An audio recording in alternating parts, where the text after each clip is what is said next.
Hello, everyone. I hope you're good. Oh my God, I'm laughing because of the H. Hello. It's really not something we say in French. So, hello, everyone. I hope you're good. I'm really happy to be here with you, Fali from Business Nomad, the channel, the YouTube channel, Business Nomad. I'm really happy to be here with you. So today, I'm really excited to for this live because it's really like juicy, interesting question. And the reality of being a digital nomad, I know that's what I'm talking in this channel, but we will go deeper today. So let's just do it. Have you experienced period of burnout or fatigue because of a constant movement and change with the digital nomad lifestyle? Um, I will say it's not because of the movement. I will say it's because of the being out of the country I know. Where I live in Canada. So it was more like a cultural shock, homesick, being sad that I'm not with my family anymore, being sad that I'm far from friend. And the first month, I didn't really feel. You can feel it, like after a few weeks, you're like, oh, I'm at, I'm outside. I hope it will be okay for the sounds, but I felt the view was so amazing. I wanted to share it with you. So it was hard. I had a period of like really like sadness and I want to be home, but during that period, it was during also the pandemic, so I couldn't go back home the way it was, or it's not something I wanted. Like my the life where I was so much better and amazing, but it was there. Um, so what I did during that time of period, like my body was like really, I could feel it in my body, like the emotion were there, the worry was there, the sadness was there. So I don't know if you do, EF. So I will talk about three things I did. First, EFT. With do you know Brian Yates? It's a YouTube guy, a YouTuber. He's really nice, and he's doing in all his channel about EFT. Um, so EFT is like a tapping point of acupuncture. I think it's for release the stress and releases the accidentally I'm touching my body like that. Like it's not that. But you're touching here, after the top of your head, here, and after here, and after under your here.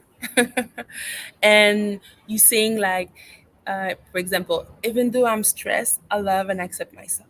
Even though I'm stressed, I love and accept myself. I'm stressed. I'm stressed. I'm stressed. I'm worried. I'm worried. I'm worried. I'm worried that I won't be able to see my friend and family anymore. I'm worried that I won't see my friend and family anymore. I'm worried that I won't be able to talk to them anymore. I won't. So the first part, it's um, the situation. I'm stressed, but I love and accept myself. And after you said all the sentence that make you in that place, and it's like, and all the thoughts that you have, I'm worried, and you like tapping the point and you saying them, and sometimes you will see tear in your eyes. You will warn like, oh, and you will continue.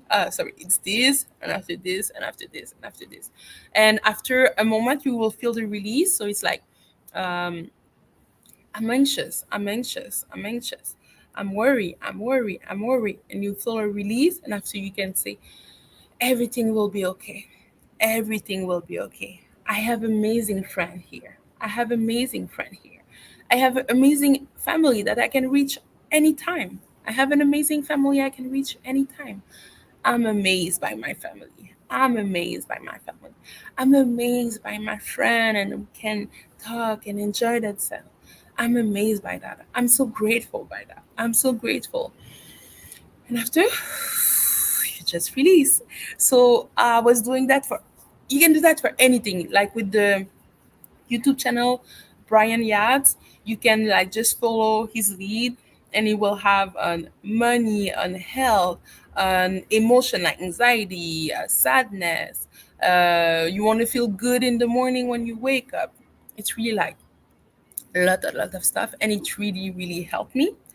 So that's the first thing. The second thing that really helped me, it's a somatic exercise. So the theory is like we leave emotion and they are stuck in our body. Like not all the time you can release, but sometimes you don't process them and they got stuck in our body. So that's why we got sick. So it could do be on our shoulder, on our back, on our head, any place on our stomach. You know, when you're like, oh, I have pain in my stomach, I feel I'm not feeling good and I have pain. So you know it's the emotion is in your stomach. So some somatic exercise. So you're moving your body and you make it release. So during that time, I did a lot of meditation on YouTube. I was looking some for that, and the person was just talking, and I was moving my body, and it made me release tear, and I warn. When you warn, or when you do something, it's mean like your body is releasing, and it feel really good. So I was doing some somatic exercise, and now I'm following the YouTube channel School of Emotion. She just started. I forgot her name, but I will remember it. She just started a channel. But what is amazing, she's doing right now a 30 days live of somatic exercise, and she explained it, and she also have a library that it's like only $33 per month if you want to go deeper.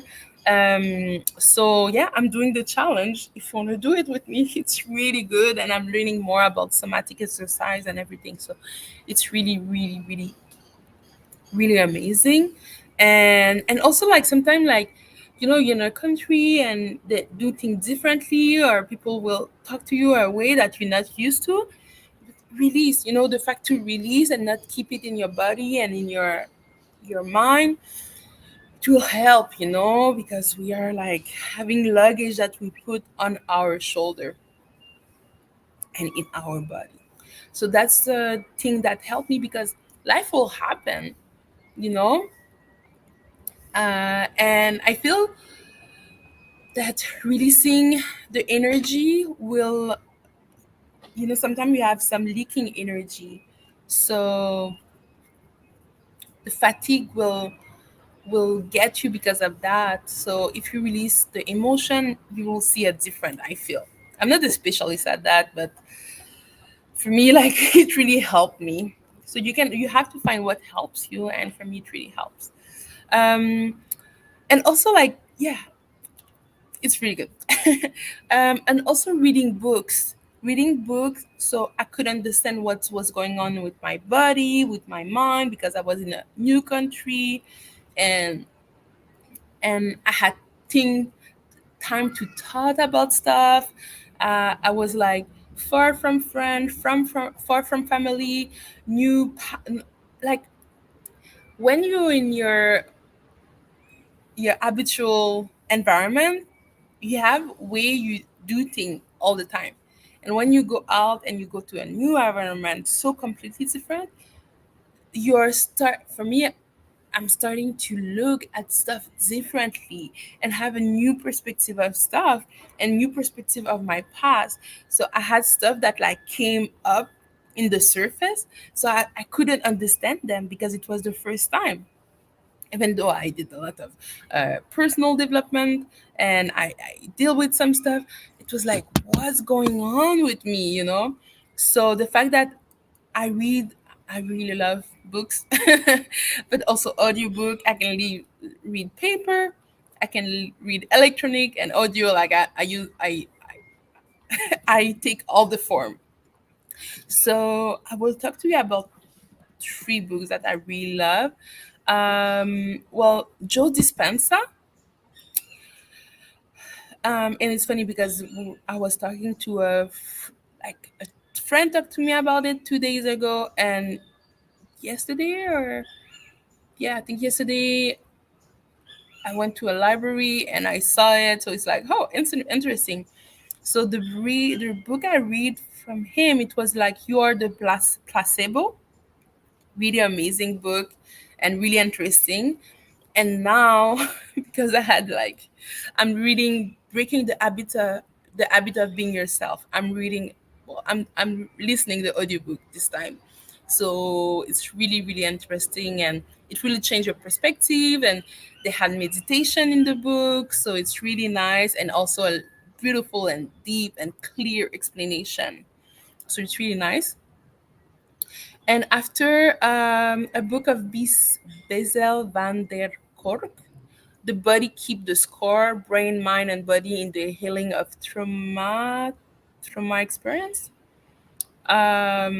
So that's too, like, it's about what I just said earlier, about like the trauma are stuck in our body.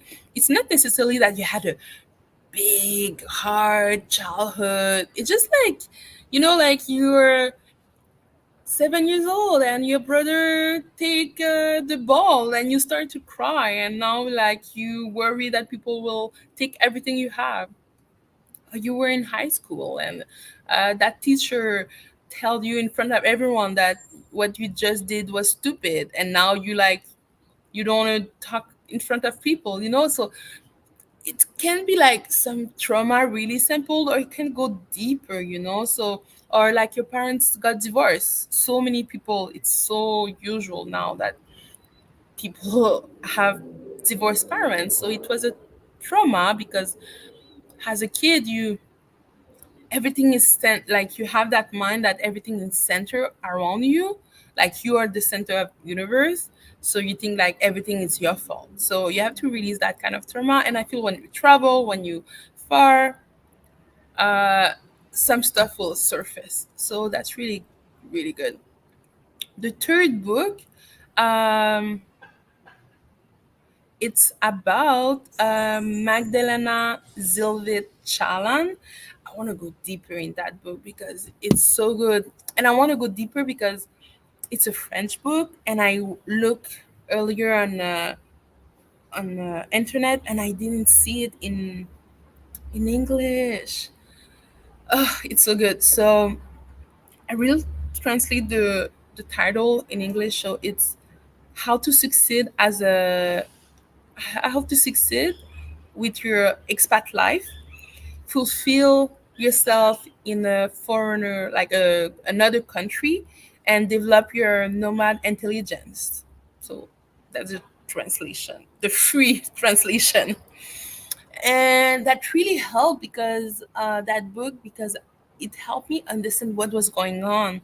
Because people were telling you, oh yeah, like it's hard, or oh yeah, I miss my family. But the fact in that book to understand and to see that it's kind of normal, like what's going on, you feel less weird and less less bad about yourself and less wrong, I feel. So I will talk about three things in that book that really is amazing. Oops, what did I do? Okay, so I will talk about three things.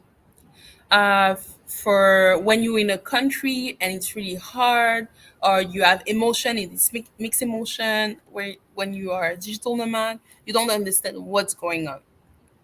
So the first thing is like, will you will have experience, and it's completely normal because we are human being. After a moment, you will have mixed emotion, uh, and you will have four: fascination, admiration, repulsion, and opposition. So it will be like you will be days when, and it could be long time of period too, like. And I think that's why we live in homesickness, like a period of like fascination. You want to try every food, you want to taste everything, you want to do all the activity, you're amazed by the people, you're amazed by the culture, you're amazed by the language.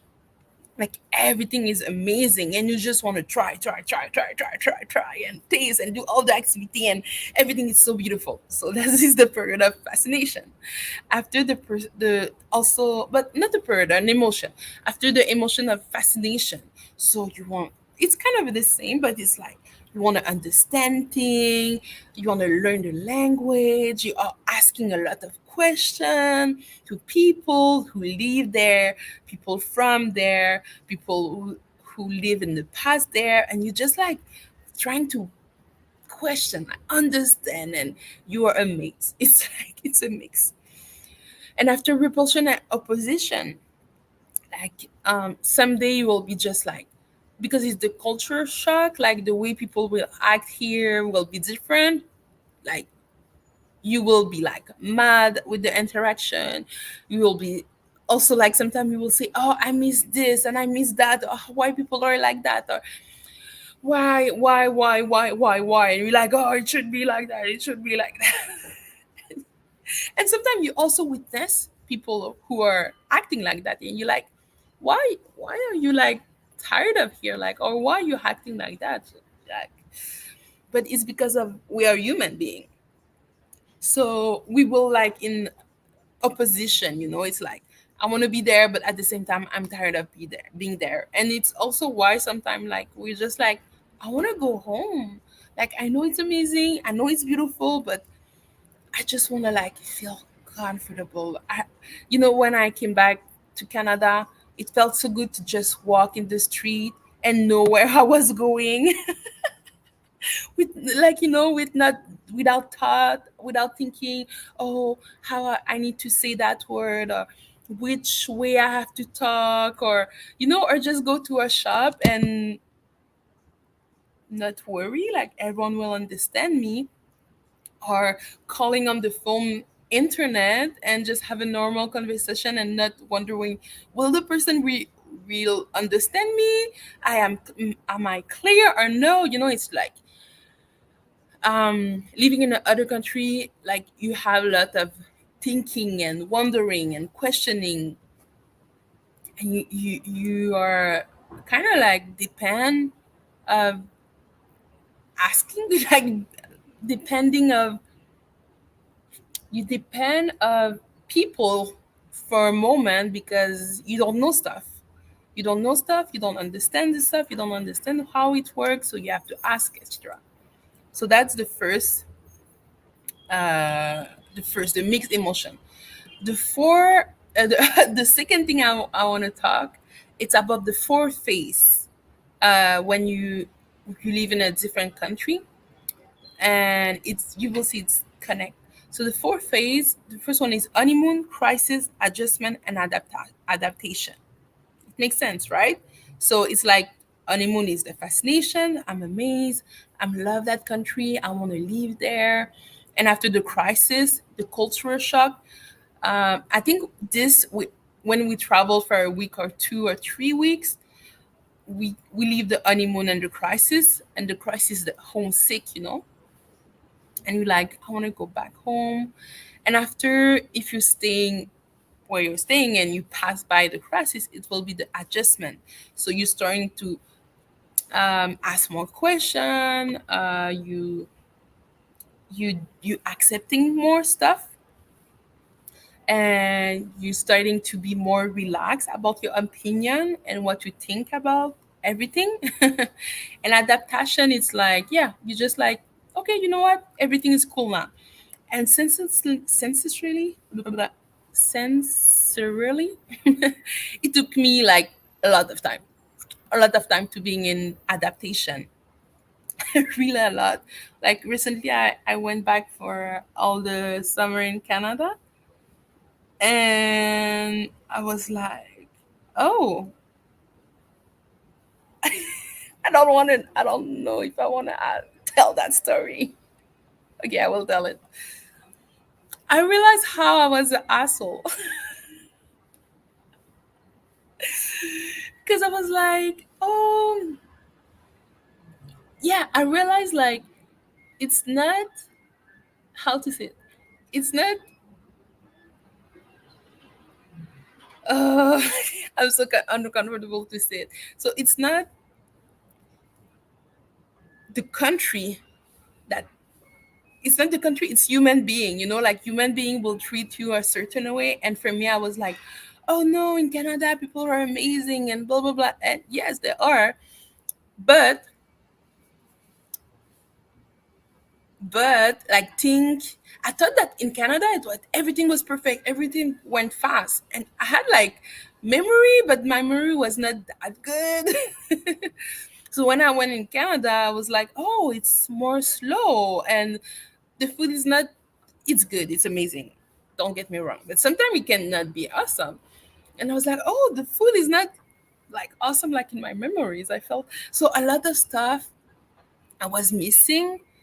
And when I went back, I'm like, oh, it's not, it's it's okay that I don't have them anymore, like I'm like, it's kind of good. I'm good. I'm good where I'm living now, so it was like a realization that wherever I will go, um people will make mistake and it won't be perfect, and I can stop to be an asshole. I can stop to have, like, what I mean by being an asshole. It's like having high level of expectation, and being mad when it doesn't happen. Because it's not like I will scream at people and I will, no, it's not in my personality. But I will be mad and I will have expectation. And I will be like, at the end, I will be like, oh, how come it's not like I wish, and expecting that people will answer the need and answer like it's in Canada, and it's impossible. I will always be like mad if I'm acting like that. But it's the face, and it's nice to see it, and it's nice to witness it, and also to, because now I know it, I feel less bad, feel less guilt, and also I know it's normal to leave that, and everyone who go to live in another other country or go to vacation or travel for a moment will face it, and the last thing I want to talk it for that question is the reverse cultural shock, and no one talk about it. And it's the first time I read about it during that in that book. And it's like when you come back to your the country you were born and you live forever, you will have a cultural shock, because also you will have expectation that everything will be like the same.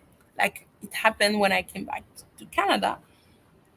It was a shock because I was like, oh, it's not like in my memories, or and I had to readapt. And I feel like it's happened a lot when people like leave for country for another country for a long time, and they come back and they have to settle back in their home country, and it's like it's uncomfortable.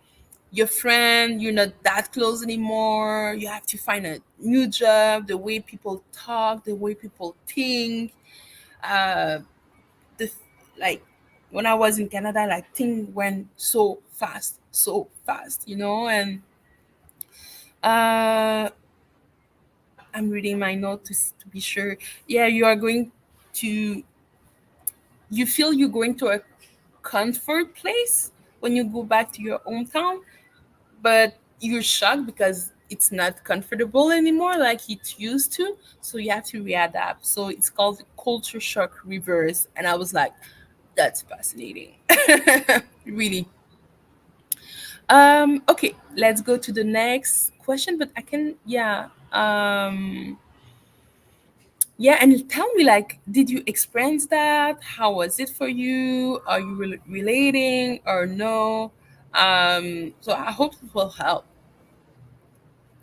So the next question: what precaution do you take for medical emergency or unexpected travel restriction?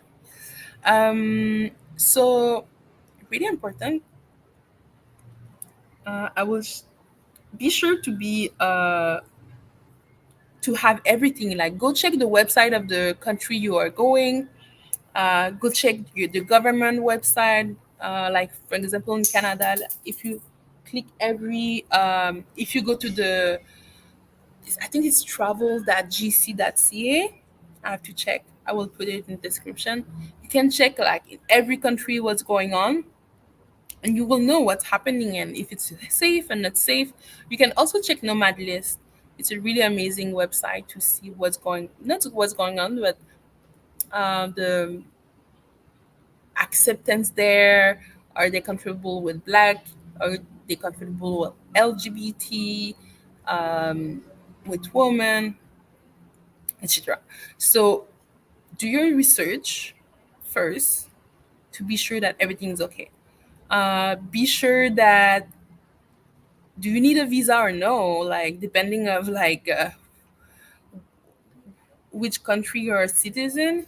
It will be very important, like, and I tell you, and what I'm telling you is like, yeah, it makes sense, but no, not necessarily. I had a friend, she told me a story that she was supposed no, she was going to Asia. She went, I don't remember which country, but she needed a visa. Is it China?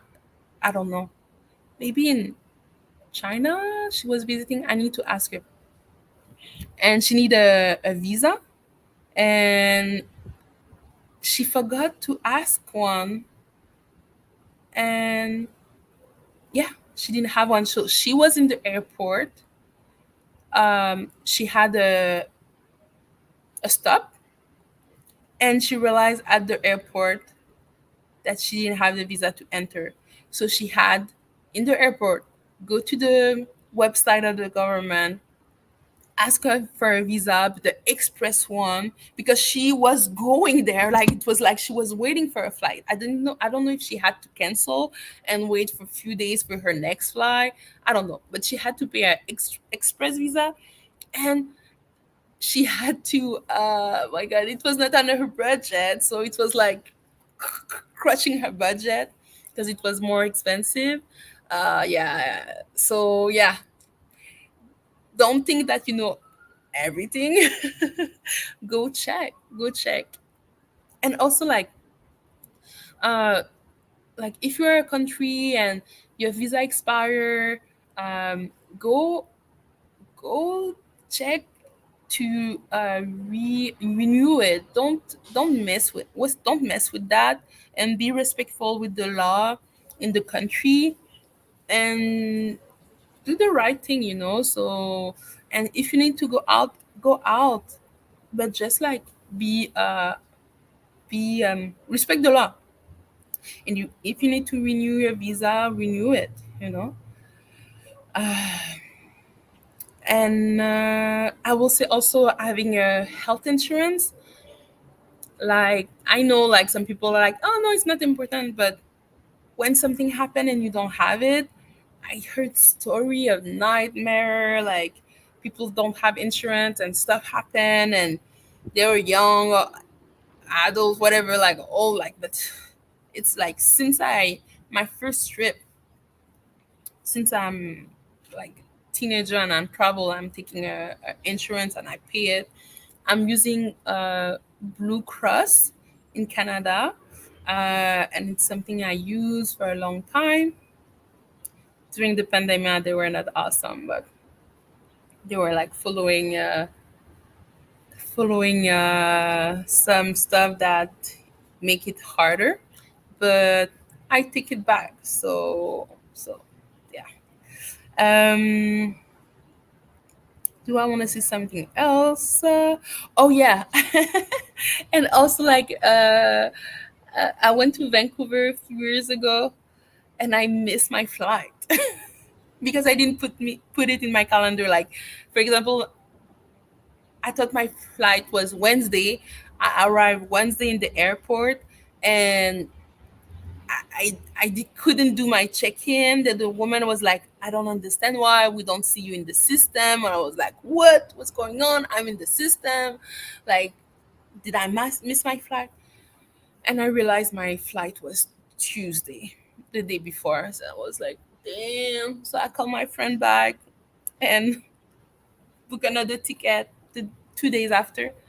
And yeah, it was a mess. So yeah, put in your calendar your flight back. Uh, and yeah, maybe that's why I don't like to have a return ticket. I have it rarely. Oh my god. Have you faced situation where the lifestyle aspect of being a digital nomad clash with your professional responsibility? Oh, no, that's not the question I want to answer. Like, I want to talk about. I want to talk about. What I want to talk about. Well, I can talk a little. Do I want? Do I want? Do I want? I want to talk about like holidays. Because now I'm in a beautiful country, and it's December, and it's Christmas, and everything is the holidays. And for me, in Canada, we have a lot of snow, so it's not the same. So even though it's not snow, I have to create holidays differently.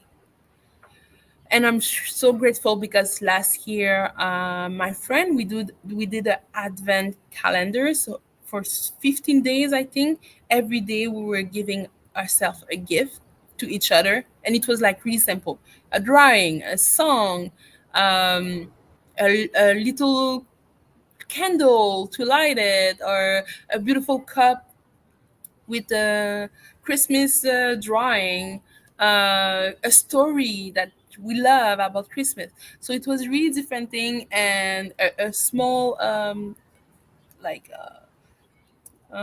hearing, for example, like, and it really bring Christmas tradition back and make me feel I was like living Christmas. Um, so that's a way of doing it. Also, being adopted by a family, like I have a friend that she was like, yeah, I got adopted by a family, I will spend the Christmas, the holidays with them, all the family party. And in Canada we were doing that a lot because we're a really big family, and we had some friends who doesn't have family, so we invite them to our party. um, and also, because I'm a town with a big digital community, a lot of people like don't have family here, so we have gathering and party. So that's why it's fun to choose a place, a city where the expat community is there, because you will have really cool activity. And my last question for today. I'm thirsty. What future destination are you interesting, and why? I would like to go to Japan. Like, for me, it's not like I want to go now or in a year. No, it's just my dream destination that I'm thinking, and one day I will go, and it will happen for sure. But it's not like I need to go during. No, it's just like, oh, it will be cool, and like, I talk a different language, and I'm like, oh, it could be nice to talk Japanese. Is it the language? You have to tell me. Did I said did I say it right? And I have that YouTube channel that I really love to watch. It's Takashi from Japan, and he have so many different video, but he's like have some playlists. Um, it's what's it like to be black in Japan, what is like to be half black in Japan, what is like to be a foreigner, what is like to be Indian girl who was born in Japan, what is like to be a half Japanese and half Brazilian. So it's so good. I really love it. I will put the link in the description. So I really love to watch his YouTube channel, and I find it fascinating and fun. Um, I would like to go to Portugal. It's a really country that I really love. I was really amazed. I would love to discover it more. I really, I was, yeah, I really love it. Um, I would like to go back to Italy and learn Italian. I really love that place. I'm dreaming like to take like art school there, and in Florence. I really love that city. I felt I could live there. Yeah. it's funny. I want to go back to place that I felt I could live there, and that's how I was traveling in the past. I was like, let me see if that place can feel home, and it feel like I'm still doing that. um, yeah, I think it's like Portugal. I would love that. Italy, I would love that. I would love to go to another. I don't know where in Africa, but I would like to go back. I went to Senegal, and it was really amazing. Yeah, so okay, I'm done for today. I was really happy to be here with you. I hope you enjoyed like I did. Have a beautiful day. Enjoy. I wanted to show you the give you a beautiful background. I was like, oh, it will be fun to show them. How is it? Because yeah, because I love it and I enjoy it. And yeah, I always put my office in the position that I can see that background. So I'm like, ah, it's so beautiful. Okay, have a nice day and see you soon. Ciao.